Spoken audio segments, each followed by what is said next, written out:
نبی پاک علیہ الصلوۃ والسلام فرماتے ہیں، اب ذرا غور سے سنیے گا، اور یہ بخاری شریف کی حدیث ہے۔ حضرت ابو ہریرہ رضی اللہ تعالیٰ عنہ اس حدیث کے راوی ہیں۔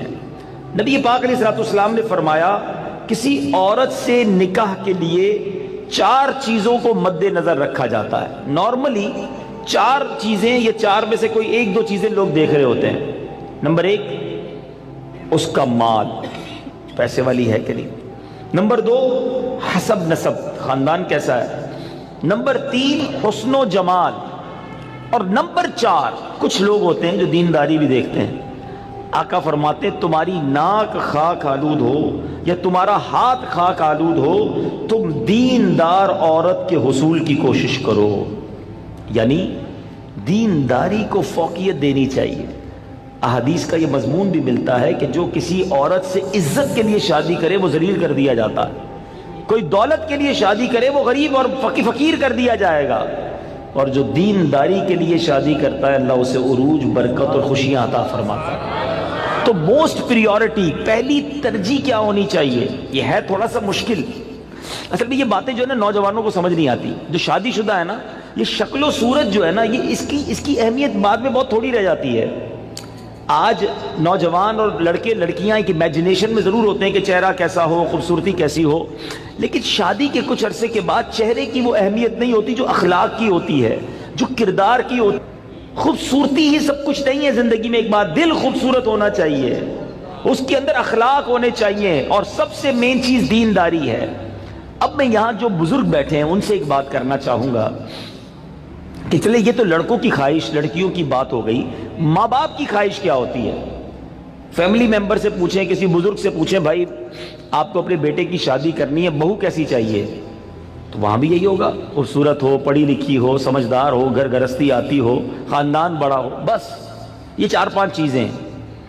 آج رشتہ ڈھونڈتے وقت دینداری کون چیک کرتا ہے؟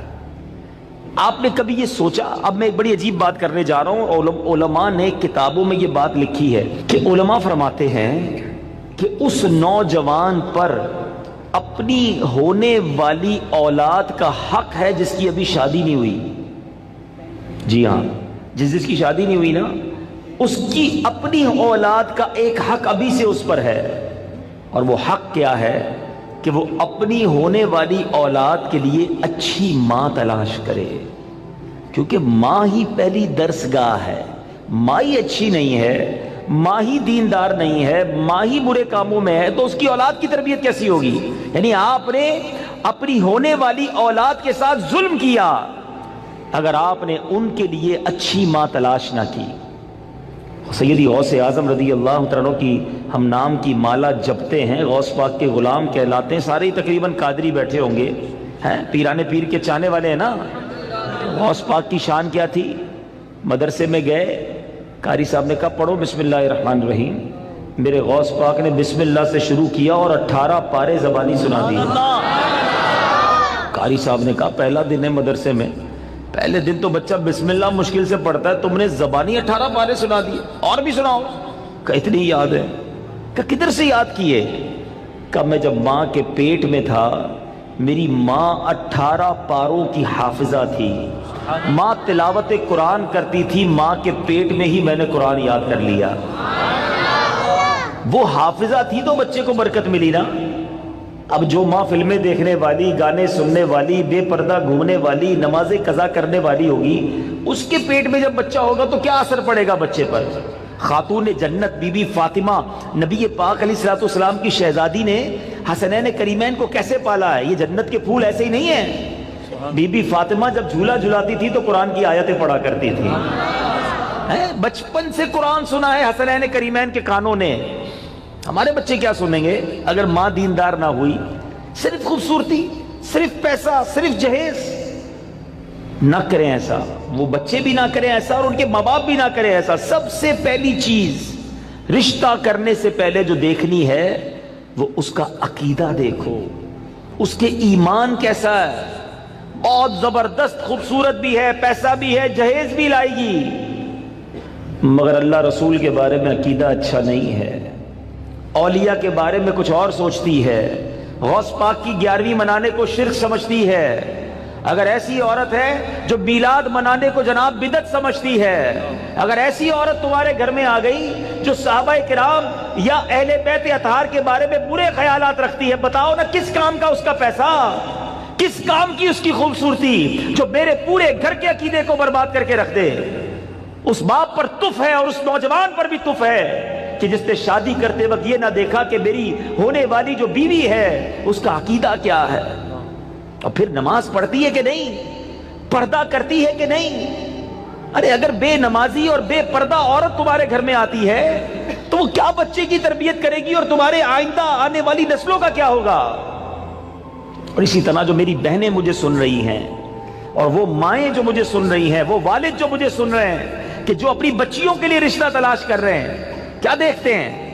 بچہ دکھتا کیسا ہے؟ ارے بھائی دکھنے میں کمزور ہوگا پھر بھی چلے گا، پیسے کس نے کماتا یہ بتاؤ ہیں؟ خاندان کیسا ہے؟ اچھا پھر ہم 2-3 برائیاں چیک کرتے ہیں، یہ بھی بڑا عجیب معاملہ ہے۔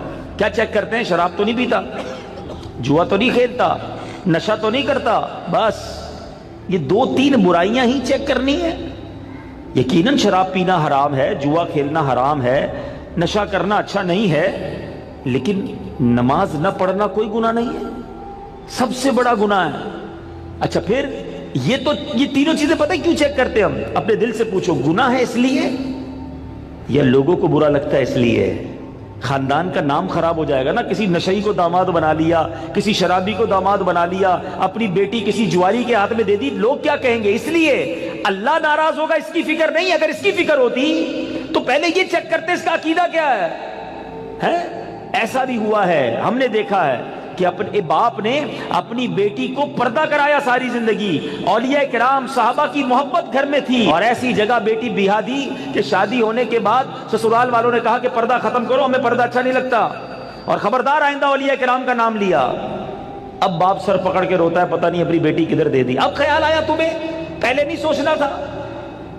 رشتے میں سب سے پہلے عقیدہ ہے، مگر جو کسی کا آقا ہو اس کی تربیت ایسی کی جا رہی ہے تو مجھے بتائیے آج کا ملازم ہمارا غلام تو نہیں ہے نا؟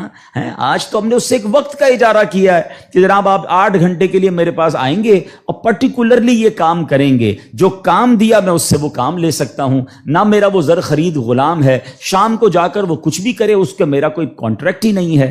مگر اس کے باوجود جو آج ملازمین کے ساتھ سلوک کیا جاتا ہے، غلام کے ساتھ اچھا سلوک کرنے کا اسلام درس دیتا ہے، تو ملازمین کے ساتھ تو اس سے بڑھ کر اچھا سلوک کرنا ہوگا نا، کیونکہ وہ تو غلام بھی نہیں ہے۔ مگر آج غریب ملازمین کے ساتھ جس طرح بعض لوگ بیہیو کرتے ہیں، میں ایسا نہیں کہتا کہ سارے لوگ کرتے ہیں، ماشاءاللہ کچھ ہم نے دیکھا، چاہے وہ فیکٹری اونرز ہوں یا مالکان ہوں کاروبار کے، وہ بچوں جیسا سلوک کرتے ہیں، اور کرنا بھی یہی چاہیے۔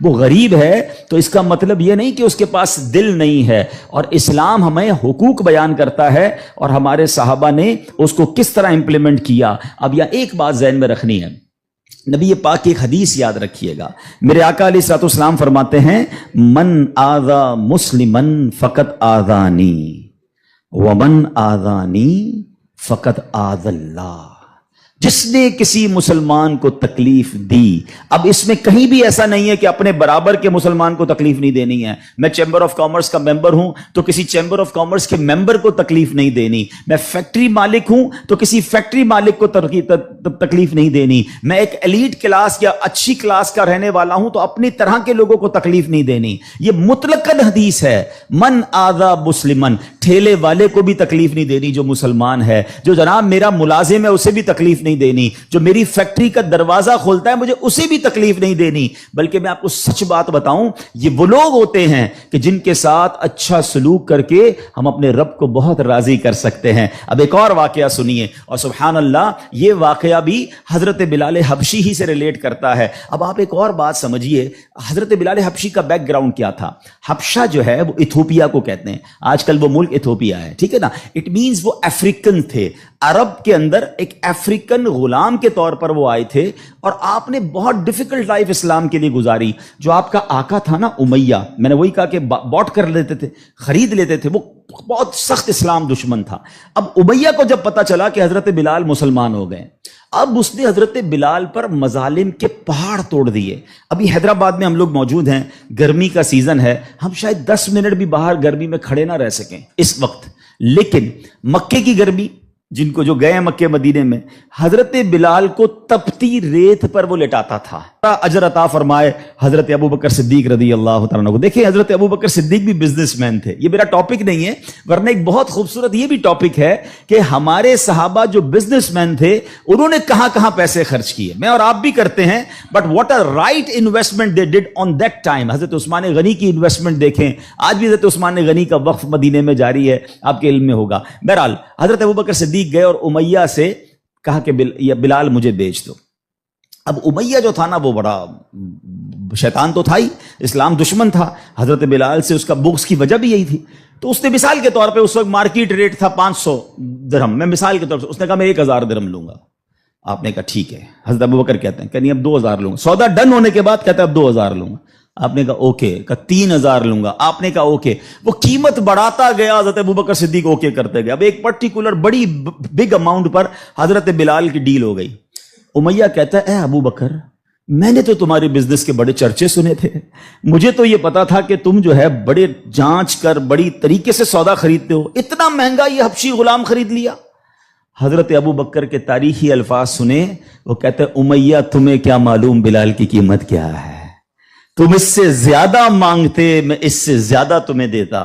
اللہ اکبر. رقم دی حضرت بلال کو لے کر نبی پاک کے پاس. اب ذرا سنیے گا, جب نبی پاک نے حضرت بلال کو دیکھا نا, کہا حضرت ابو بکر کہتے ہیں یا رسول اللہ بلال حاضر ہے, بلال کو آزاد کروا کے لایا ہوں. نبی پاک فرماتے ہیں اے ابو بکر, بلال کو خریدنے میں جتنے پیسے خرچ کیے تھوڑے پیسے میرے بھی اس میں شامل کر لو.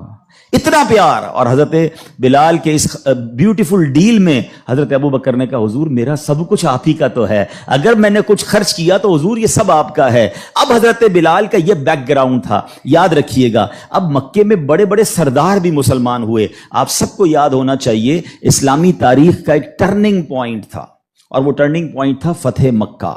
ٹھیک ہے نا, فتح مکہ سے پہلے 10,000 لوگ مسلمان ہوئے. میں تھوڑا سا 1-2 منٹ میں تھوڑا سمرائز کر دوں تاکہ آپ میرے ساتھ اور انوالو بھی ہو جائیں, اور یہ تاریخ پتہ ہونی چاہیے. فتح مکہ ہوتی ہے 10 ہجری میں. 10 ہجری کا مطلب 8 ہجری میں, معاف کیجیے گا, فتح مکہ ہوتی ہے 8 ہجری میں. 8 ہجری کا مطلب ہے کہ نبی پاک علیہ الصلوۃ والسلام نے جو 40 سال کی عمر میں اسٹرگل آف اسلام شروع کی, اس کے 13 سال مکے میں گزارے, 8 سال مدینے میں گزارے. 13 اور 8 کتنے ہو گئے؟ 21 سال. 21 ایئرز میں 10,000 مسلمان ہوئے تھے. سمجھ رہے بات کو؟ اور اب کانکر ہوتا ہے مکہ. جب مکہ فتح ہوا اور تمام مظالم کرنے والے لوگ موجود تھے, سرداران مکہ موجود تھے, اور ان کو پتا تھا آج ہمارے تکہ بوٹی کر دیے جائیں گے, آج ہمارے سر قلم کر دیے جائیں گے, کیونکہ ہم نے تو اتنا ستایا ان کو, مکہ چھوڑ کے مدینے جانا پڑا. مگر اینڈ آف دا ڈے جو نبی پاک کا شاندار فیصلہ تھا کہ آپ نے سب کو معافی کا اعلان فرما دیا, یہاں تک کہ صحابہ کرام کی جن پراپرٹیز پر مکے کے کفار نے قبضہ کر لیا تھا, میرے آقا نے کہا وہ پراپرٹیاں بھی تمہیں ہم واپس نہیں لیں گے, وہ بھی تمہاری ہو گئیں. اس معافی کا فائدہ کیا ہوا یہ سمجھنا بہت ضروری ہے کہ 10,000 مسلمان ہیں 21 سالہ کوشش میں, اور سن 10 ہجری میں آفٹر 2 ایئرز جب میرے آقا فتح مکہ کے بعد حج فرماتے ہیں, جس کو ہم حجۃ الوداع کہتے ہیں, اور خطبہ حج کے موقع پر میدان عرفات میں 1,24,000 صحابہ کرام ہوتے ہیں. معافی کا فائدہ دیکھ رہے ہیں؟ ہم کہتے ہیں بدلہ لوں گا, دشمنی چلے گی, نسل در نسل چلے گی, مٹا کے رکھ دوں گا, چھوڑوں گا نہیں. لڑائی کر کے دیکھ لو یا معاف کر کے دیکھ لو. ایک معافی نے اسلام کو کہاں پہنچایا؟ 10,021 سالوں میں, اور معافی کے بعد ودن 2 ایئرز 1,24,000 صحابہ کہاں موجود ہیں؟ عرفات کے میدان میں موجود ہیں. اینڈ فرام دیٹ ڈے, ایک اور بات, ہسٹری پڑھیے اسلام کی, فتح مکہ کے بعد اسلام نے جو ٹیک آف کیا ہے, آج تک اسلام پیچھے نہیں گیا. 200 کروڑ مسلمان ہیں آج دنیا میں. یہ فیضان ہے فتح مکہ کے اس اعلان کا, لا تثریب علیکم اليوم, آج تم سب آزاد ہو, تم سے کوئی سوال نہیں ہوگا. اور اس کے بعد سے اسلام کو جو عروج ملا. لیکن بھائی تربیت کا ٹائم تھا نا.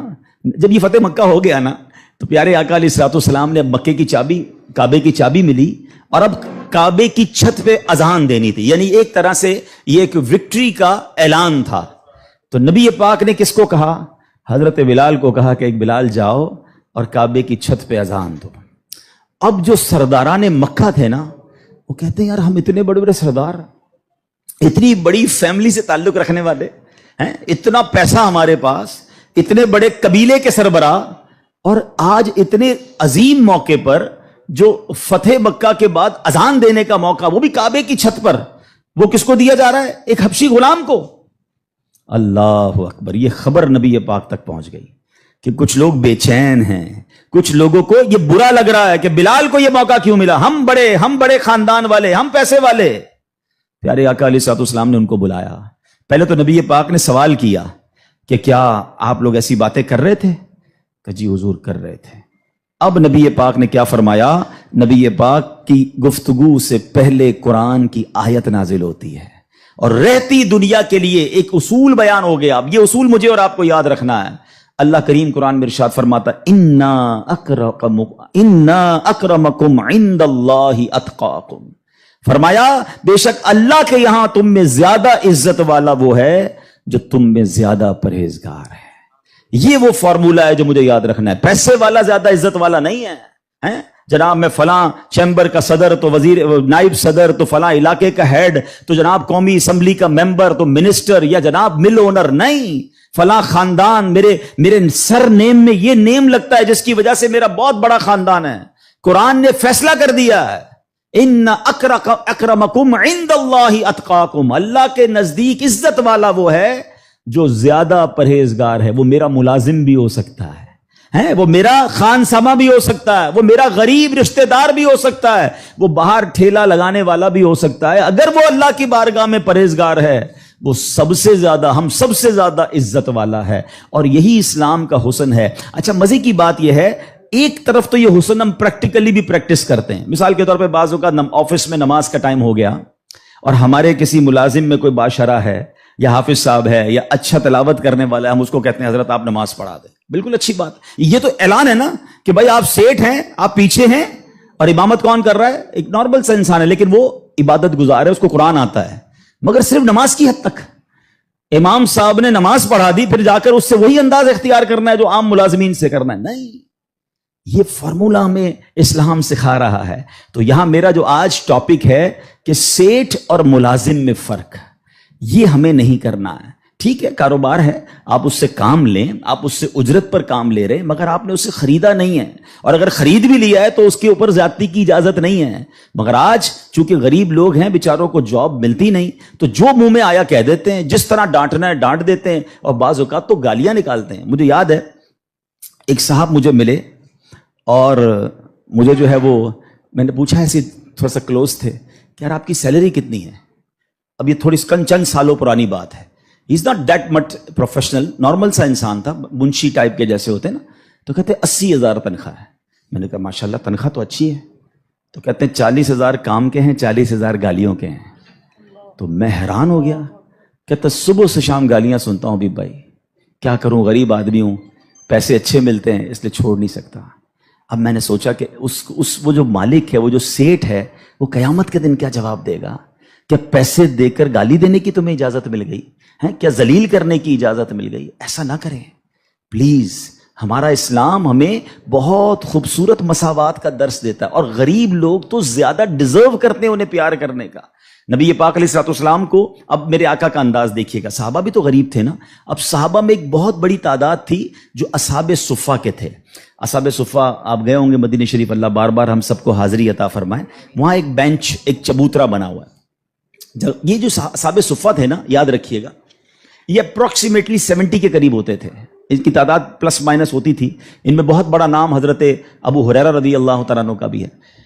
یہ صحابہ اتنے غریب تھے کہ ان کے پاس گھر نہیں ہوتا تھا، ان کے پاس پہننے کے لیے پورے کپڑے بھی نہیں ہوتے تھے. ایک لباس، ایک چادر پہن کے بعض اوقات بیٹھے ہوتے. مگر شوق کیا تھا کہ علم دین سیکھنا ہے، نبی پاک علیہ الصلوۃ والسلام سے تربیت لینی ہے. تو کھانا بھی پیارے آقا انہیں بھجوا دیتے اور نبی پاک ان کے ساتھ رہتے تھے. اب ذرا یاد رکھیے گا, صحابہ کرام کچھ تھے جو مزدوری کا کام کرتے تھے. ہمارے ساتھ بھی کبھی کبھی ہوتا ہے کہ یار کوئی محنت مزدوری والا آئے تو اس کے کپڑوں سے اسمیل آتی ہے, کپڑے پرانے ہوتے ہیں, بدبو آ رہی ہوتی ہے, ہم اس سے دور ہو جاتے ہیں. اب کیا ہوا کہ نبی پاک علیہ الصلوۃ والسلام کے پاس کچھ ایسے لوگ آ کر بیٹھنا شروع ہوئے. جب پیارے آقا اللہ کا ذکر کر رہے ہوتے تھے کہ بال بکھرے ہوتے تھے, پہننے کے لیے کپڑا ہوتا تھا اور ان کی اسمیل بھی آتی تھی, کپڑوں سے مہک بھی آتی تھی. تو نبی پاک علیہ الصلوۃ والسلام نے فرمایا الحمدللہ الذی جعل فی امتی من امری ان اصبر نفسی معہم. سب تعریف اللہ پاک کے لیے ہیں جس نے میری امت میں ایسے لوگ پیدا فرمائے جن کے ساتھ اپنی جان مانوس رکھنے کا مجھے حکم دیا گیا ہے. اور یہ حکم اللہ نے قرآن مجید فرقان حمید میں دیا, وَاصْبِرْ نَفْسَكَ مَعَ الَّذِينَ يَدْعُونَ رَبَّهُمْ بِالْغَدَاةِ وَالْعَشِيِّ يُرِيدُونَ وَجْهَهُ. اور اپنی جان کو ان لوگوں کے ساتھ مانوس رکھ جو صبح و شام اپنے رب کو پکارتے ہیں, اس کی رضا چاہتے ہیں. غریب ہیں مگر نیک ہیں, اللہ کی رضا چاہتے ہیں, ذکر الہی کرتے ہیں. آقا فرماتے نبی پاک ان مزدوروں کے ساتھ بیٹھ جایا کرتے تھے. اور آج بعض اوقات ہم اپنے ساتھ ایسے لوگوں کو بٹھانا پسند نہیں کرتے, بہت معذرت کے ساتھ. یہ تکبر کی نشانی ہے. تکبر کہتے ہی تو اسی کو ہے نا, کہ اپنے سے کسی کو ذلیل سمجھنا. اور try to understand the severity of pride. یہ جو تکبر ہے نا, یہ اتنا خطرناک گناہ ہے کہ سب سے پہلے تو یہ سمجھیے کہ کائنات میں سب سے پہلا گناہ کیا ہوا تھا؟ تکبر ہوا تھا اور حسد ہوا تھا. یہ اتنے پرانے گناہ شیطان نے کیا تھا. شیطان کوئی پہلے سے ہی اللہ کا نافرمان نہیں تھا. 40,000 سال اس نے عبادت کی, جنت کا خزانچی تھا, فرشتوں کا استاد تھا, معلم الملکوت تھا. once in a lifetime he did proud. ایک بار تکبر کیا, حضرت آدم کو سجدہ کرنے سے انکار کیا نا. جملہ کیا تھا اس کا؟ قرآن میں موجود ہے نا, انا خیر من, اے اللہ میں اس سے بہتر ہوں. خلقتنی من نار وخلقتہ من طین, تو نے مجھے آگ سے بنایا اور اس کو مٹی سے بنایا, میں تو اس سے بہتر ہوں. Actually this is the definition of تکبر.